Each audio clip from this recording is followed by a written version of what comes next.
Donc je suis Alain Cabrol, je suis à la retraite, l'éducation nationale, et je suis maire de la commune de Nages et vice-président en charge du tourisme sur la communauté des communes. Ça fait longtemps que vous êtes maire de Nages ? Alors maire de Nages, non, ça fait pas très longtemps puisque j'ai fait 2 mandats.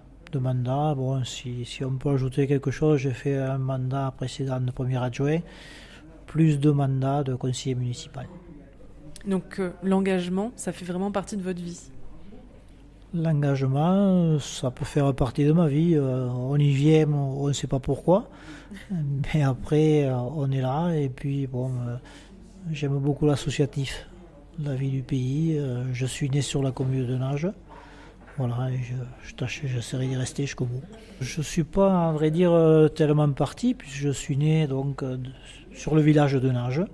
Mes parents étaient enseignants, et mes parents étant enseignants déjà sur Nages, sur Villelongue, sur Carlebout.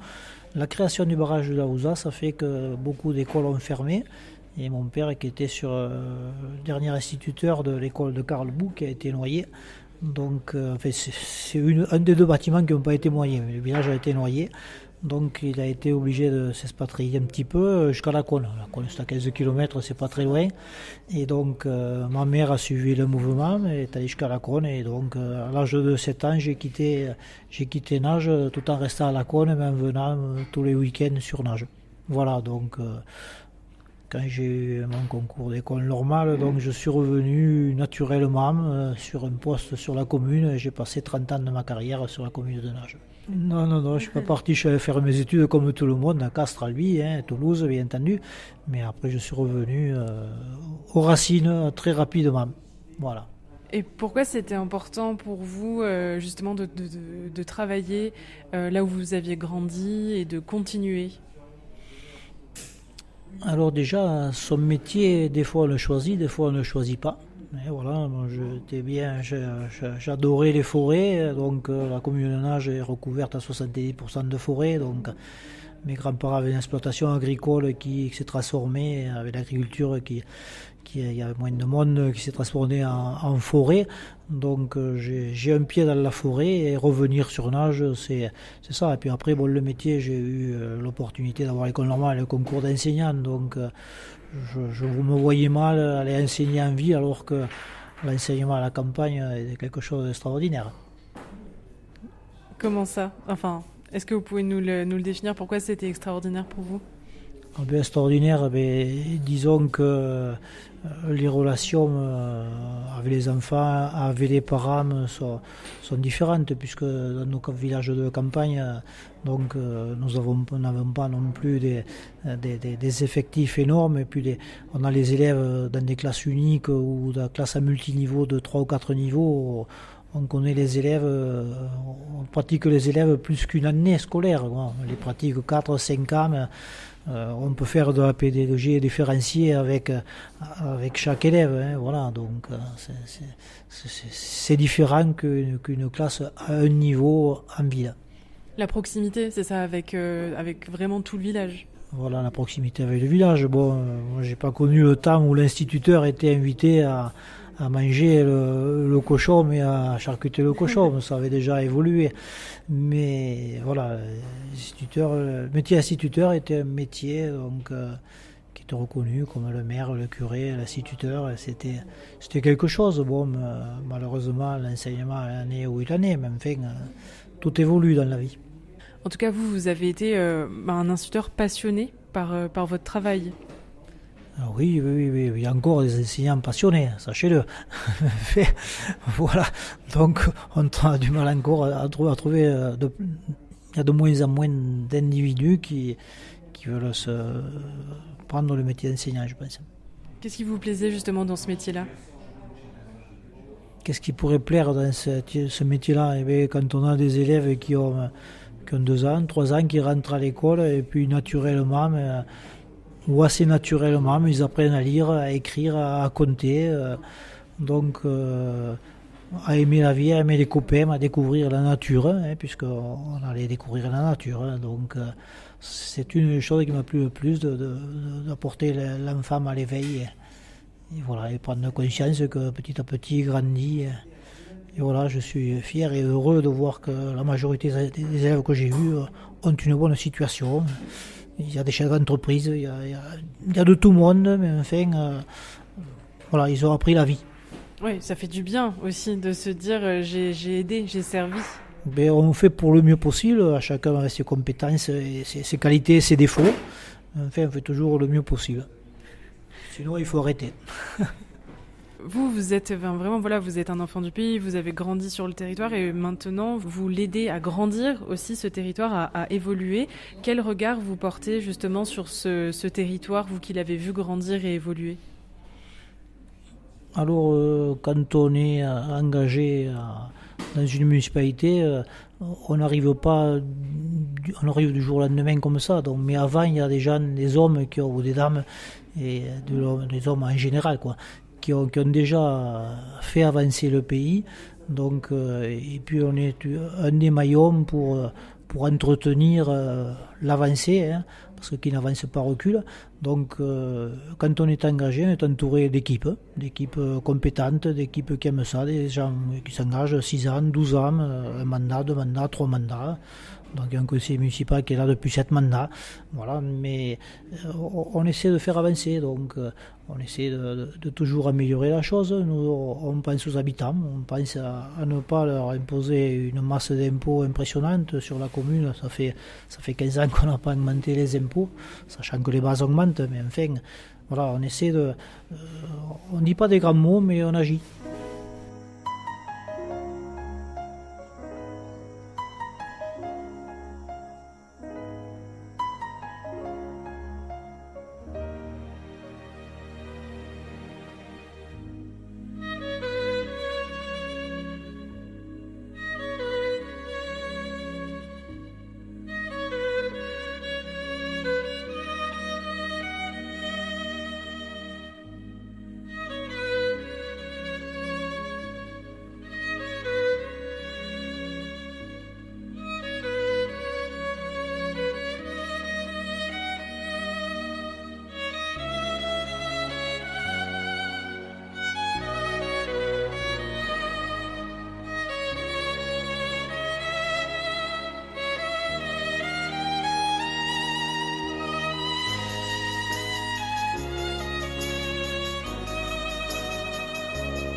Visage d'Occitanie, Sarah Carlier. Alain Cabrol, vous êtes le maire de Nages, on est ici autour du lac du Laouzas aujourd'hui ensemble. Quand vous vous êtes engagé en politique, c'était pourquoi? Qu'est-ce que vous vouliez changer? Alors, changer rien. Changer rien, donc c'était je vous l'ai dit il y a 5 mandats déjà que j'étais nouvel enseignant sur la commune, donc engagé dans la vie associative, dans les comités des fêtes, et donc Monsieur Pistre qui était maire à l'époque, je me suis proposé pour essayer de venir participer à la vie du pays. Voilà, donc je suis rentré au conseil municipal comme ça, et puis progressivement, les choses sont faites, une continuité. Nous sur la commune, il y avait je dirais quelque chose d'extraordinaire, puisqu'on avait un ancien maire, M. Gustave Théron, qui était chef cantonnier et qui avait développé donc, tout ce qui était infrastructure. Donc il y avait une goudronneuse en âge, donc on a gardé cette goudronneuse, on l'a changée il y a une dizaine d'années, elle avait 40 ans. Voilà, donc on a des employés engagés. Donc on fait beaucoup de choses en régie, que ce soit, on a des chasse-neige, on a une goudronneuse, on a un mini-pelle, tractopelle. Voilà, pour une commune de 350 habitants, nous avons 4 tracteurs, 3 camions. Donc voilà, donc on fait beaucoup de choses. Et puis on est une commune très dynamique au point de vue associatif. Voilà, donc il y a une quinzaine d'associations au moins. Et puis donc la mairie, la collectivité aide ces associations dans le domaine du possible. On a pas mal de matériel, on a des tables à prêter, on porte le matériel sur toutes nos festivités, que ce soit à la maison de Païra, que ce soit en âge, condomine, enfin tous les hameaux qui demandent quoi que ce soit. Et ça, ça a été un des engagements de participer à la vie associative du pays. Et donc la vie associative, on a la chance d'avoir une commune qui ne fait que 350 habitants. Mais 350 habitants, c'est une population qui se maintient depuis 30 ans. On est à 330, 340, 350. Donc on n'a pas prospéré, mais on n'a pas diminué. Voilà, et puis donc c'est une commune donc, où on voit qu'il y a quand même malheureusement une population que je dirais plutôt vieillissante, donc on a des départs de nos anciens, mais la population se maintient puisqu'on a donc des gens qui étaient nés ici, qui ont fait leur carrière à Toulouse, à Castres, à Albi, dans les villes pour le travail, puisque le travail enseignant, on peut trouver un métier ici, si on travaille à l'aérospatiale, il faut aller à Toulouse. Voilà. Donc ces gens reviennent passer la retraite et on a de plus en plus de personnes qui, dès la retraite, 60, 62 ans, 63 ans, vendent leur maison sur les villes pour venir chez nous, pour respirer le bon air, avoir la quiétude, ne pas trop être embêté par le vandalisme, par tout ce qui se passe en ville. Et donc on est un peu préservé, j'oserais dire. Et ces gens qui arrivent, est-ce qu'ils s'engagent aussi pour la commune, pour les communes environnantes ? Ces gens qui arrivent s'engagent. Oui. Déjà, il y a ceux qui reviennent, donc ils sont déjà du pays, et puis ils arrivent ici. Il faut qu'ils fassent quelque chose aussi. On ne va pas rester sans rien faire, regarder la télé toute la journée quand même. Donc il faut de la marche, mais après ils viennent dans les associations. Et ces gens nouveaux qui ont découvert au travers d'un séjour dans nos montagnes, donc le paysage, la beauté, et donc ces gens s'engagent aussi dans les associations. Et par rapport à ça aussi, il y a des jeunes qui viennent, qui quittent la ville pour venir travailler ici. Travailler ici, ou ils travaillent par Internet. Mais ceux qui veulent changer de vie, ils arrivent ici et trouvent du travail. Parce qu'on a quand même une région assez dynamique, l'économie entre l'eau, la charcuterie, le tourisme, donc c'est assez vivant. Et donc, des jeunes qui veulent travailler viennent ici et peuvent travailler. Vous avez aussi des engagements auprès de la communauté de communes. À quel moment vous vous êtes dit allez, je monte d'un étage si on peut dire et je vais m'engager aussi pour les autres communes. La communauté des communes, de toute façon, il faut vivre avec. La communauté de communes a de plus en plus de compétences, mais il faut la faire vivre, il faut y aller aussi, donc on ne peut pas refuser d'y aller. Et donc par rapport à ça, par rapport à la localisation de la commune de Nage au bord du lac du Laouzas, le tourisme est quelque chose de très important pour le territoire, point de vue de l'économie du territoire, et donc il fallait y aller, quoi. Donc le tourisme, je ne me suis pas imposé, je ne veux pas m'imposer, mais enfin, tourisme, la commune de Nage, c'est une commune très touristique comme la commune de la Salvetat, donc il était certain qu'il fallait que ce soit un élu d'une de ces deux communes qui soit au tourisme, et puis n'importe qui. Après nous avons un Frais sur Agout qui est touristique, mais voilà, je me suis engagé. Ce sont des votes de toute façon, on est candidat et puis on est élu ou on n'est pas élu, là aussi. Mais c'est logique de s'engager, et puis là donc on essaie de faire pas mal de travaux au niveau tourisme. On a donc 7 bureaux d'information touristique, on a quatre lacs, dont 2 avec des bases de loisirs. Donc il y a beaucoup de travaux, beaucoup d'aménagements. On essaie de trouver une complémentarité entre toutes les communes du territoire, et que ce soit au niveau de ces lacs, mais aussi au niveau culturel. Voilà, il y a un pôle culturel qui s'est créé à la Cône, donc qui diffuse sur toutes les communes de la culture. Voilà, on essaie d'être le plus, j'oserais dire, avec toutes les communes. Voilà. Particularité aussi de cette communauté de communes, c'est qu'elle est à cheval entre 2 départements. Alors comment on fait pour gérer ça, pour gérer peut-être les petites guéguerres, les rivalités? Guerre, rivalité, c'est pas le mot. Après, non. Je vous disais, on essaie de fonctionner en complémentarité, qu'il y en ait pour tout le monde. S'il y a des cœurs de village aménagés, c'est aussi bien sur l'Hérault que sur le Tarn.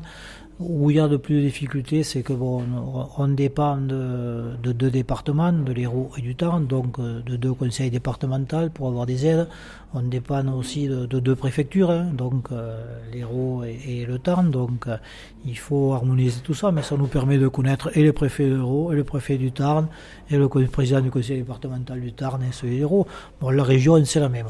Donc là, de ce côté-là, on n'a pas de problème. Nous avons le préfet, monsieur Loche, qui était préfet du Tarn, qui est passé préfet de l'Hérault, donc ça nous a permis de pouvoir le conserver à ses qualités d'homme. Donc tout se passe bien, mais nous avons des gens qui nous écoutent. On a une économie assez dynamique, on a des ressources qui sont correctes, qui nous permettent de faire beaucoup de choses sur notre territoire. Votre objectif au sein de la communauté de communes, votre combat ou vos missions, en fait, qu'est-ce que vous voulez porter dans cette communauté de communes? Quelle est un petit peu l'ambition? L'ambition de la communauté des communes, c'est être quand même au goût du jour. Au goût du jour, et pour être au goût du jour, il faut développer la culture. Donc le dernier mandat a été un gros point sur ce développement de la culture, avec la création d'un pôle culturel à la Cône, et donc qui arrose et qui inonde tout le territoire. Voilà, il faut être à la pointe du combat, il faut toujours avancer, il faut trouver la possibilité de donner des aides à notre économie, aux entreprises qui investissent, puisque maintenant il faut savoir que la région aide, mais la région aide si les communautés mettent des moyens. Donc nous avons une commission économique dynamique qui nous permet d'aider ces entreprises et de pouvoir continuer à avoir quelque chose de qualité. L'agriculture, là aussi, nous avons une commission aussi agricole, et avec des gens très compétents. Monsieur le maire de Freis en est le responsable. Voilà, donc cette agriculture autour de la vache, de la brebis, du roquefort et du lait et de la viande ovine, donc qui est en souffrance quelque part, mais qui a besoin de l'aide de communautés, et donc on essaie de dynamiser tout ça. Merci monsieur le maire. Avec grand plaisir, et bon courage pour tout. Au village sans prétention, j'ai mauvaise réputation. Que je me démène ou que je reste quoi, je passe pour un je ne sais quoi. Je ne fais pourtant de tort à personne en suivant mon chemin de petit bonhomme. Mais les braves, j'en aime pas que l'on suive une autre route que. Non, les braves, j'en aime pas que l'on suive une autre route que. Tout le monde médit de moi, sauf les muets, ça va de soi. Le jour du 14 juillet, je reste dans mon lit douillet.